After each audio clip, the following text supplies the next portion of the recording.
Alright guys, if you missed the video earlier, I changed the oil on my Tundra at 1,500 miles. Now it's got 5,000 miles. I'm going to change it again. We're going to cut the filter open, take a look, see how the engine's doing based on what we see in the filter. It's a 2024 non-hybrid SR5 with the XP series package, which is the TRD wheels and tires, all blacked out emblems, and I've got the big screen in it. It's got soft text and the big screen and stuff like that. It's been a great truck. Let's take a look. Let's do the oil change. I got some oil in a Mobil 1 and a Toyota filter. I am going to go to 5W30. Might be controversial, but after seeing the Silverado debacle with the recalls on their 6.2 and Chevrolet's going to heavier oil, I'm going to go from 520 to 530. Some people might not like that, and that's okay. That's what I'm going to do, because if you watch the Oil Geeks channel, he's got a lot of technical information from an engineering perspective, how these oils work and proper bearing shear, and the viscosity of the oil is a huge factor. And he made some good points. Something that the manufacturers have been doing is following CAFE standards, trying to get the best fuel economy. And they're sacrificing engine life to do it, which he admitted that 0.16 oils aren't as good at protecting your engine, but they give you better gas mileage. So I'm going to go with what he said, based on the fact that, like, if you live in Alaska, a 0.16 oil is going to act like a much heavier viscosity. When you live down here in Florida, it's much hotter, so the oil is going to be thinner to begin with anyway all the time. It doesn't get very cold down here. That's why I'm doing it, because of the other problems they've had and because of the weather in this area. Don't follow my advice if it's not something that works for you, and stick with what the manufacturer said, which I believe on this is 0.20 or 5.20. I have to look in the manual. Every owner's manual tells you what you should use based on your area, but they go by the CAFE standards that they want to satisfy. I'd rather have my engine last a little longer and get 0.3 of a mile less per gallon. Let's go ahead and change the oil. Stay tuned. Hood does not open very far in this thing either, which is another. Luckily it's on the alignment rack, so I don't have to worry too much about it.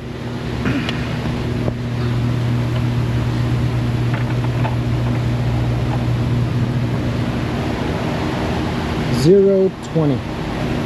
Don't have to look in the manual, it says it right on the cap. I always do a little bit of prep. I pull the dipstick out.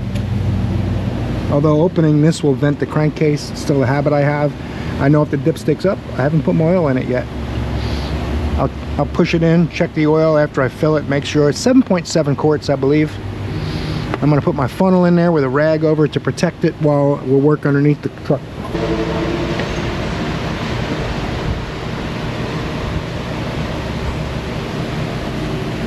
Got 2 rags handy, might as well use them. Actually, that's the better setup. Anyone who does oil changes for a living, if you put your oil cap on a rag somewhere very visible, it's less likely to get forgotten. And if you think it never gets forgotten, you haven't been working in the industry very long. All right, to put it in service mode, to get the spoiler down, turn the key on, and turn the key off, and hold the wiper switch up. I just heard it for junk. So we should be good. Spoiler down.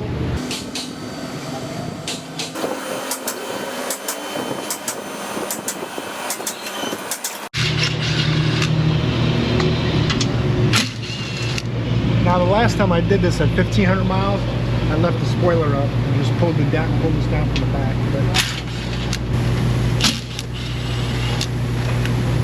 But some people got sad, so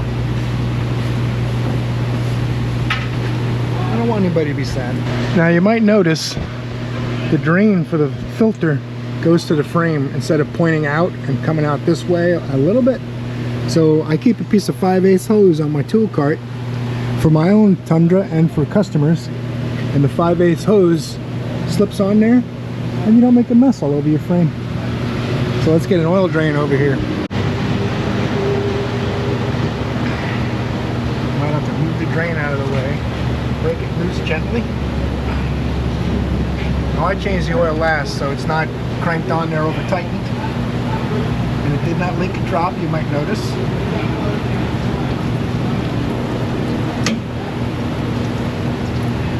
A lot of glare coming in from that sun. I apologize about that. Let most of it come out of there slow, and then take the filter off. We're going to cut this open. So we can pour that out. That's not filtered oil.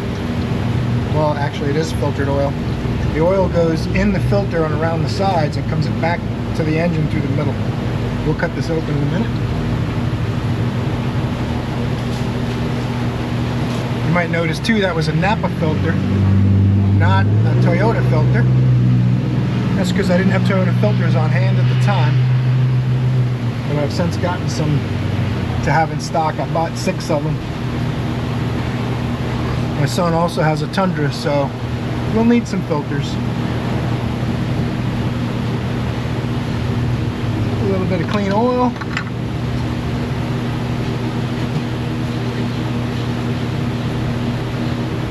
Tighten by hand. Don't put a tool on that to tighten it more.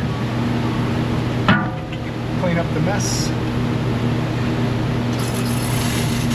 Uh-oh. Maybe not. Gonna need some more brake clean. That's a bummer. I'm gonna use some of this.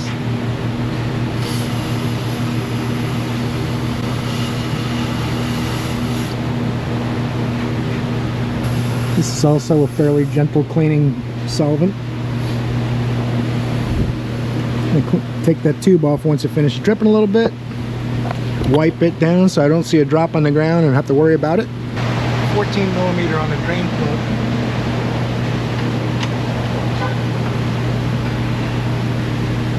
I'm gonna put you in a better spot. There's a lot of glare.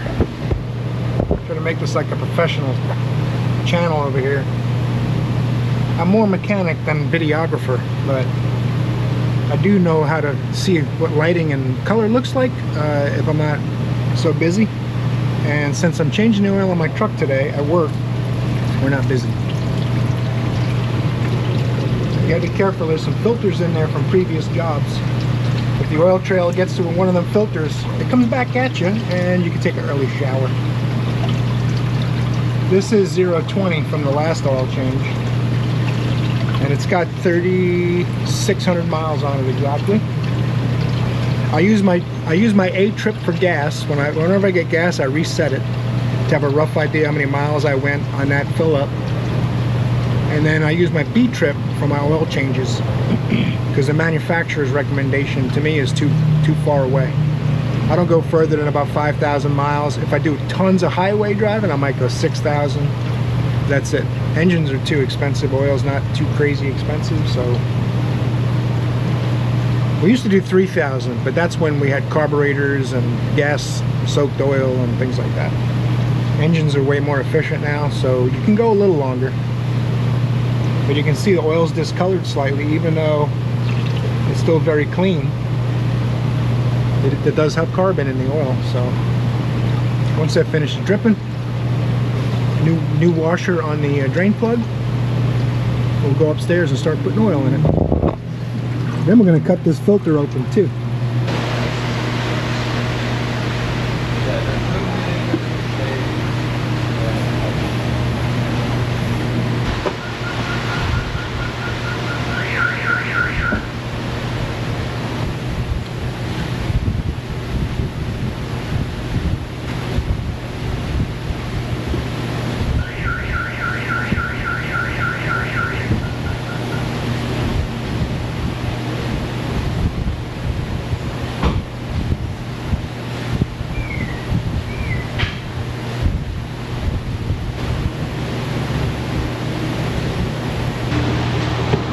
Alright, that should be 7.7 or so. Let's see.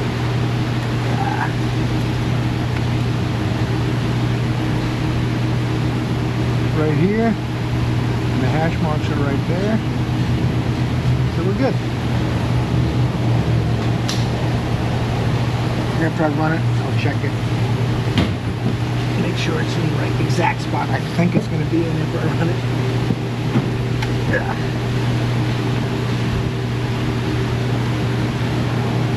Love these little K2 funnels, by the way. All right, we're gonna give ourselves a nice oil change sticker. Set it at 5,000 miles, 365-day interval. Fire this thing up.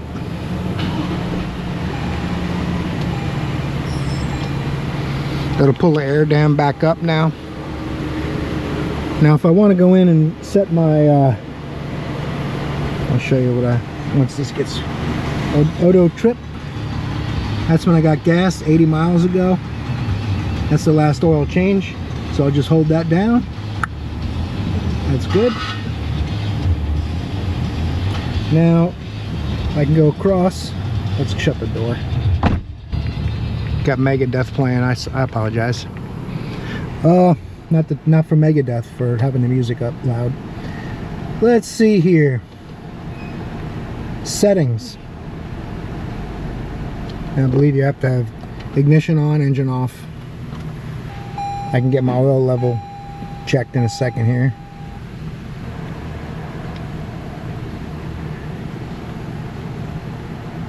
Oil maintenance. I think I might have reset this the other day, but we're going to do it again anyway. Yes, reset complete. I'm going to go check my oil level, make sure it's on, and then I'm going to cut that oil filter open. Let's cut this filter. I'm using a pipe cutter so it doesn't create any metal dust. If I use a grinding wheel, cutoff wheel, then it won't make a mess. This is old, worn out, but it works. Barely.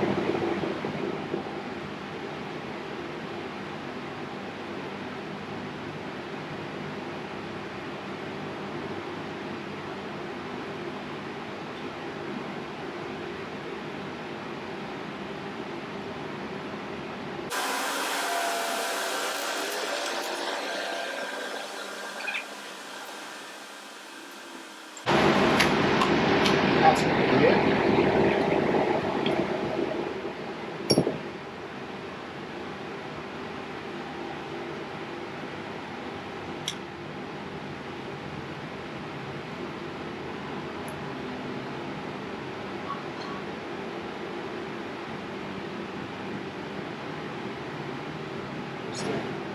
There's stuff with cutting the filter open, see it's white, not metal, not silver. Now, this open will be fun. I think last time I peeled it open.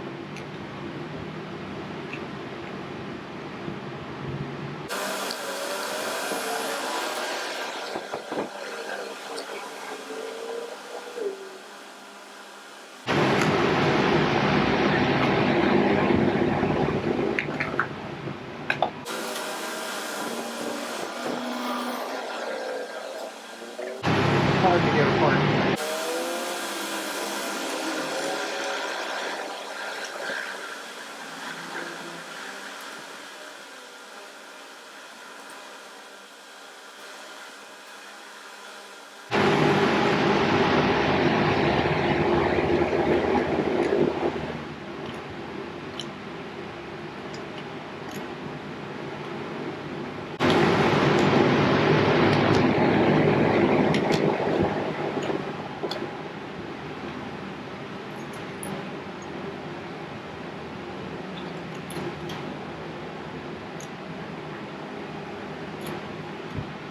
The outside, that's the end.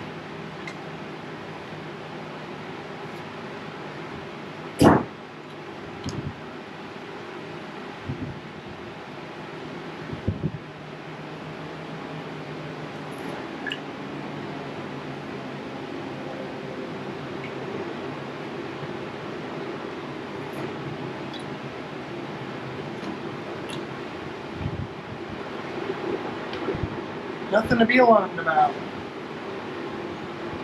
Nothing sparkly in the filter. A little spring that keeps everything sealed. So, in case you couldn't zoom in, everything looks good. Where the curved part of the filter that goes from the outside towards the center, it doesn't go the other way. because if you look at the pleats, this is going to be way more restrictive than this direction. So we're good to go. Million-mile engine.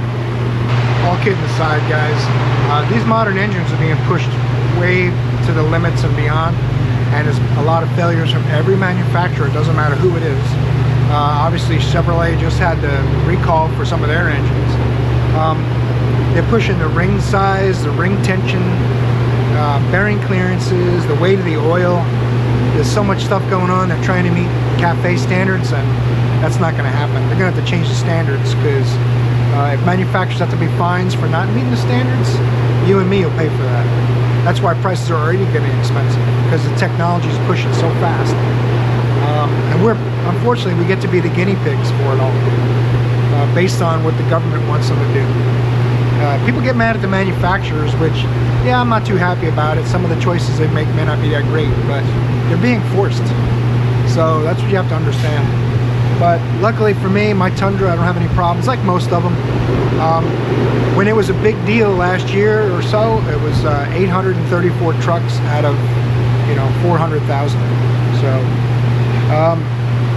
luckily for me, mine's not one of them. My son also has one. My son-in-law has one. We all drive Tundras, and we haven't had a single problem. Knock on wood. I'm not discrediting people who have had a problem, because that sucks. In any event, thanks for watching. Hope you got something from seeing in my oil filter. I feel a little bit violated, but that's okay. I'll get over it. Torque the like button on your way out. Subscribe if you're new. I hope I see you in another video, because you're awesome.